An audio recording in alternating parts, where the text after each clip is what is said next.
আসসালামু আলাইকুম। এটা কি গাছ সবাই নিশ্চয় জানেন। বাংলায় লজ্জাবতী গাছ বলি আমরা। আল্লাহর একটা অদ্ভুত নিয়ামত আমাদের। যে গাছের পাতায় আমরা হাত দেওয়ার সাথে সাথে বুঝে যাই।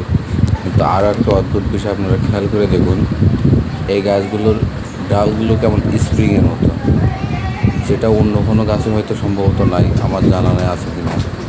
যে গাছের ডাল হাত দিলে ডালগুলো বেঁকে যায়, আবার এক সময় ঠিক সোজা হয়ে যায়।